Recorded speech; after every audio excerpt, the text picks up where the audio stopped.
স্বামীনারায়ণ মন্দির কলকাতার দ্রষ্টব্য স্থানগুলির মধ্যে অন্যতম একটি স্থান। একদিন বা একবেলার জন্য এখানে ঘুরে আসতেই পারেন। জায়গাটি বেশ সুন্দর। আর যদি যাওয়ার প্ল্যান করেন তাহলে এই ভিডিওটা একবার অবশ্যই দেখে নিন। কিভাবে যাবেন, মন্দির কোন কোন সময় খোলা থাকে, এখানে ভোগ প্রসাদ কিভাবে পাবেন বা এখানে থাকার কি ব্যবস্থা আছে, সমস্ত ইনফরমেশন এই ভিডিওতে পেয়ে যাবেন। তো অবশ্যই ভিডিওটা দেখতে থাকুন।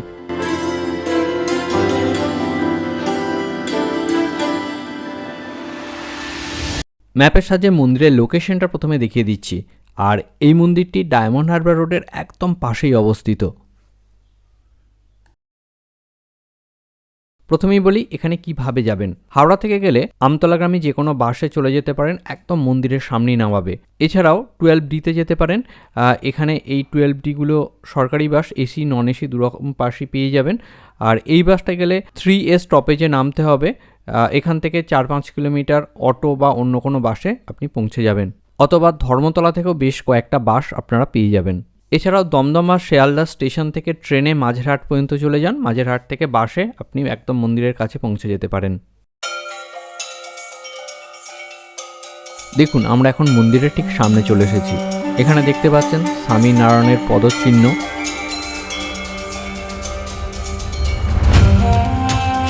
মন্দিরটি অনেকটা জায়গা জুড়ে। মেন মন্দিরটি একদম মাঝখানে হলেও তার চারপাশটা অনেকটা জায়গা আছে এবং সেখানে বাগান করা আছে।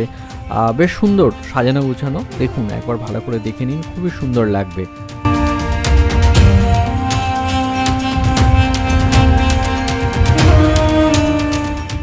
এখান দিয়ে সোজা গেলে মেন মন্দিরে প্রবেশ করা যাবে।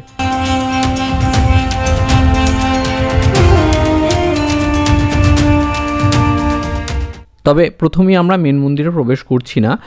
চারপাশটা প্রথমে একটু ভালো করে ঘুরে দেখে নেব, তারপর মেন মন্দিরে যাব। দেখুন, চারপাশটা সত্যি খুব সুন্দর। একদম পুরো রাজস্থানী স্টাইলে এটা তৈরি। মন্দিরের চার সাইডে এমন সুন্দর করিডোর করা আছে, সাথে বসার জায়গাও আছে। এখানে ঘুরতে ঘুরতে বসাও যেতে পারে এবং এখানে বসে কিছুটা সময় কাটাতে পারবেন। খুবই ভালো।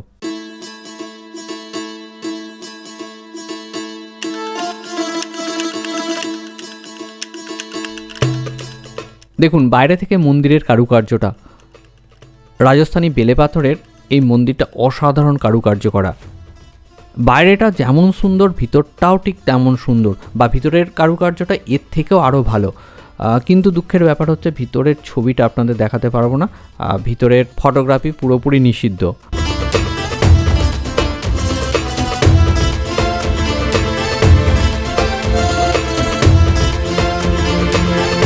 আর মন্দিরের মধ্যে প্রবেশ করতে হলে আপনাকে জুতো বাইরে খুলে মন্দিরের মধ্যে প্রবেশ করতে হবে। মন্দিরের 2টো ফ্লোর আছে, 2টো ফ্লোরের কারুকার্যটাই অসাধারণ। ভিতরে গিয়ে অবশ্যই ভালো করে সেটা আপনারা দেখতে পাবেন। আর এখানে যে মূর্তিগুলো আছে সেই মূর্তিগুলোও খুব সুন্দর। সোনার একটি নারায়ণের মূর্তি আছে। এই মূর্তিতে আপনি 50 টাকার বিনিময়ে জল দান করতে পারেন, আর এর জন্য আপনাকে 1 প্যাকেট প্রসাদও দেওয়া হবে। এই মন্দিরটি সকাল 8টা থেকে বেলা 12টা পর্যন্ত খোলা থাকে, আবার বিকাল 4টে থেকে রাত্রির 8টা পর্যন্ত খোলা থাকে। তবে 25শে ডিসেম্বর, 1 জানুয়ারি এই ধরনের কিছু ছুটির যে ডেটগুলো আছে আর এখানকার বিশেষ কিছু অনুষ্ঠানের যে ডেট আছে সেইগুলোতে সারাদিন খোলা থাকে। আর বাকি অন্য সময় কিন্তু টাইমিংটা তো আগেই বলে দিলাম, সেই অনুযায়ী আপনারা যাওয়ার প্ল্যানটা করবেন। এরপর মন্দিরে খাবার কি ব্যবস্থা আছে সেটাই আমি বলে দেব।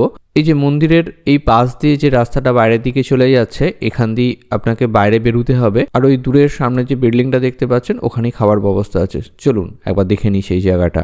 আমরা এখন মন্দিরের ডাইনিংয়ে প্রবেশ করছি। বিশাল বড় ডাইনিং। আর এখানেই দেখুন অনেকে লাইন দিয়েছে কুপন কাটার জন্য। তো এরপর দেখে নিন এখানে কি কি খাবার পাওয়া যাবে, এর লিস্টটা আমি দিয়ে দিচ্ছি। দেখুন একবার, অনেক ধরনের খাবার আছে। হালকা টিফিন থেকে লাঞ্চ পর্যন্ত সব রকম খাবারই পেয়ে যাবেন এখানে। এখানে কুপন কাটার পর নির্দিষ্ট কাউন্টারে যেতে হবে, সেখান থেকে আপনাকে খাবার নিয়ে নিতে হবে। অর্থাৎ সেলফ সার্ভিস খাবার এখানে পরিবেশন করা হয়।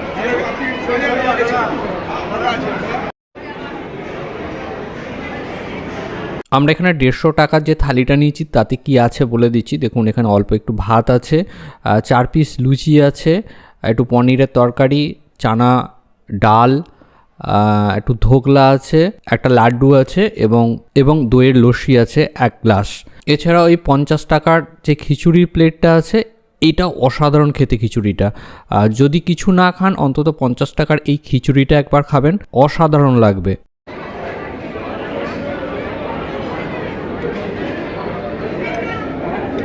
তবে 150 টাকার যে থালিটা দেয় এটা একজনের পক্ষে একটু বেশি হয়ে যায়, দুটো নিয়ে 3 জন ভালোভাবে খাওয়া যায়। আমরা 3 জন ছিলাম, দুটো 150 টাকার থালি এবং একটা 50 টাকার এই খিচুড়ি ভোগটা নিয়েছিলাম।